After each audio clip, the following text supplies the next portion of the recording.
तो चलिए दोस्तों, आज हम लोग सीखेंगे जो बांड डीएनए के स्ट्रक्चर में पाया जाता है वो कहाँ पर होता है, कैसे क्या होता है, हम लोग उसको सीखेंगे बड़े ही सिंपल तरीके से। मैंने जो पिछला वीडियो आप लोगों को बनाया था छोटा छोटा, ठीक है, आप लोग उसको थोड़ा देख के आएंगे, चीजें क्या हो जाएंगी, आसान हो जाएंगी। चलिए हम लोग सीख लेते हैं type of bonding present in DNA. Bonding को हमें सीखना है, जैसे केमिस्ट्री में चैप्टर होता है ना केमिकल बॉन्डिंग, बहुत प्यारा सा, वैसे यहाँ पर भी है। चलिए देख लेते हैं। इसमें पहली बात तो 4 प्रकार के बॉन्ड होते हैं। एक है हाइड्रोजन बॉन्ड, ये तो सबको आता है, बड़ा आसान है, ये सीखना है।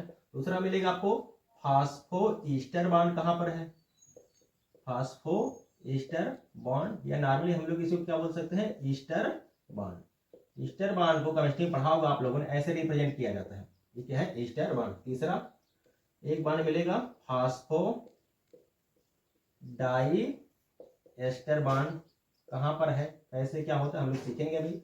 और एक चौथा होता है N glycosidic bond, N glycosidic bond, या नॉर्मली इसी को बोल देते हैं यार ग्लाइकोसिटिक बॉन्ड। ये 4 बॉन्ड कैसे होते हैं डीएनए में, कहाँ कहाँ जुड़ा होता है, इसको हमें सीखना है, समझ में आया। चलिए आप लोग सिखाते हैं सिंपल तरीके से,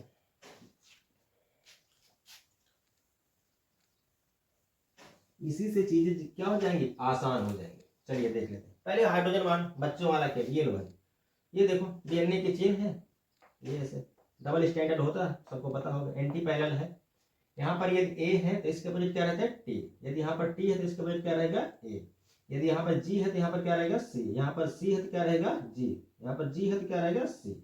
देखो हाइड्रोजन बॉन्डिंग क्या है यार, एक्चुअली में बच्चों वाली चीज है। हाइड्रोजन बॉन्डिंग क्या होती है, मैं थोड़ा आप लोग केमिस्ट्री बता दूं।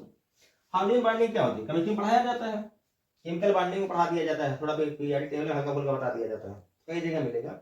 जब हाइड्रोजन किससे जुड़ी हो, ये लो, हाइड्रोजन जब किससे जुड़ी हो, चलिए हाइड्रोजन से जुड़ी होती है मीना से, ये लीजिए। मीना कोई लड़की नहीं है, मीना का मतलब हमें टीचर ने पढ़ाया था, मीना मतलब क्या होता है, मोर इलेक्ट्रोनिगेटिव एटम। जब हाइड्रोजन मीना से जुड़ी होती है, मतलब मोर इलेक्ट्रोनिगेटिव एटम से जुड़ी होती है, तो वहां पर किस प्रकार का बॉन्ड पाया जाता है, हाइड्रोजन बॉन्डिंग। और हाइड्रोजन बॉन्डिंग देखेंगे केमिस्ट्री में से डैश डैश करके शो किया जाता है, ऐसे समझ में आ गया। अब जैसे मीना का मतलब, जैसे मान लो हाइड्रोजन किससे लगा, देखो यदि कहीं केमिस्ट्री में देखेंगे हाइड्रोजन लगा है, मान लिया फ्लोरीन से लगा है, हाइड्रोजन लगा है हम ऑक्सीजन से, सल्फर से या नाइट्रोजन से, तो समझ लेना वहां पर कौन सी बॉन्डिंग पाई जाएगी, हाइड्रोजन बॉन्डिंग। इलेक्ट्रोनेगेटिव एटम आप लोगों ने पढ़ा होगा, ये लो FONCl, ये सब इसका आटा होता है इलेक्ट्रोनेगेटिविटी का, पीरियोडिक टेबल में पढ़ा दिया जाता है। ये मेरा काम यहाँ पर नहीं है पढ़ाना, फिर भी बता दिया हाइड्रोजन बॉन्ड। तो देखो, और ये छोटी सी बातें सीख लेंगे।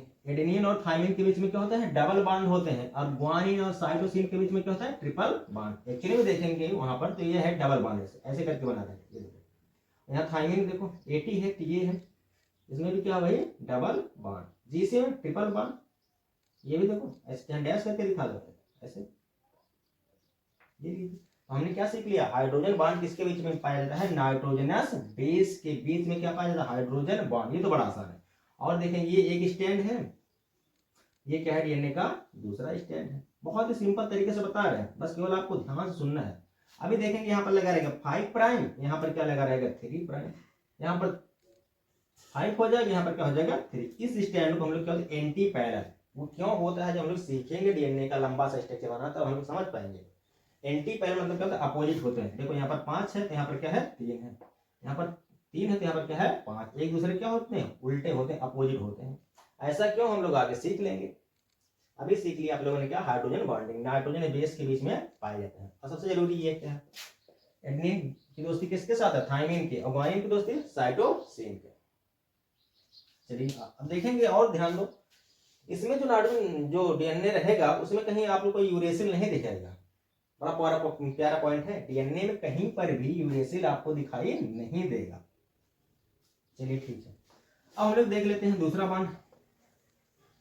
ज्यादा टाइम आपका वेस्ट नहीं होगा, मैक्सिमम 8 से 10 मिनट एक बॉन्ड सीख है। चलिए ये देखते हैं, थोड़ा फास्ट करा दें, ये पिछले टाइम में बताया था।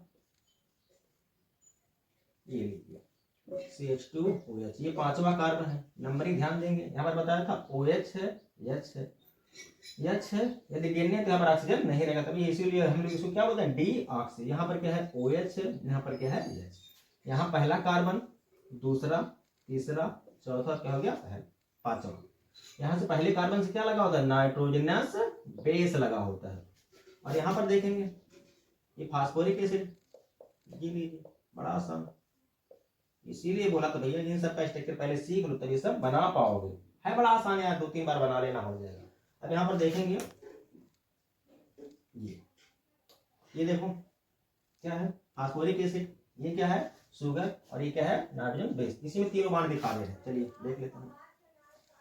जो ये नाइट्रोजन बेस होता है और ये शुगर का पहला कार्बन, पहले कार्बन के बीच में और नाइट्रोजन बेस के बीच में जो बांड पाया जाता है, इसका नाम क्या होता है, एन ग्लाइकोसिटिक बॉन्ड, या नॉर्मली हम लोग क्या बोलेंगे, ग्लाइकोसिटिक बॉन्ड। क्वेश्चन पूछा गया है, शुगर के पहले कार्बन के बीच में और नाइट्रोजन बेस के बीच में जो बॉन्ड बनता है उसका नाम क्या होता है, एन ग्लाइकोसिटिक, या नॉर्मली इसे क्या बोल सकते हैं, ग्लाइकोसिटिक बॉन्ड। दो बॉन्ड क्लियर हो गए। अब देखते हैं यहाँ पर ये शुगर हो गया, देखो शुगर के पांचवें कार्बन और इसके बीच में फास्फोरिक एसिड के बीच में यहाँ पर बॉन्ड बनता है, देखो तो इसको हम लोग इस, अच्छा और थोड़ा देख लो, केमिस्ट्री आती होगी, जब दो OH एक साथ होते हैं ये कंपाउंड क्या माना जाता है, जिसमें क्या होता है, वाटर रिलीज हो जाता है, माइनस का वाटर निकल जाता है। देखो यहाँ पर भी वाटर है, वाटर वाटर आपस में क्या करेंगे, रिएक्शन करके यहाँ पर क्या करेंगे, वाटर निकल जाएगा। देखो जब दो OH पास पास में होते हैं कंपाउंड अनस्टेबल माना जाता है, ऑर्गेनिक केमिस्ट्री की छोटा सा रूल होता है। देखेंगे जब यहाँ सोचो ये OH, मैं बताता हूँ आपको, ये OH है, OH है, ये और ये मिलकर निकाल देगा, तो यहाँ पर लॉजिक लगा, यहाँ पर क्या बचेगा, ऐसे। तो इसी बांड का नाम क्या होता है, ये देखो ये हट जाएगा, बीच में क्या आ जाएगा, ऑक्सीजन आ जाएगा, इसका नाम क्या हो जाएगा, इसको मैं हटा दूं तो देखेंगे यहाँ पर क्या बनेगा, ऐसे ये। तो इसी बांड का नाम होता है भाई, इसका नाम क्या होता है, फास्फो ईस्टर। ईस्टर के लिए बताया था, ये O ऐसे है तो इसको हम क्या बोलते हैं, ईस्टर।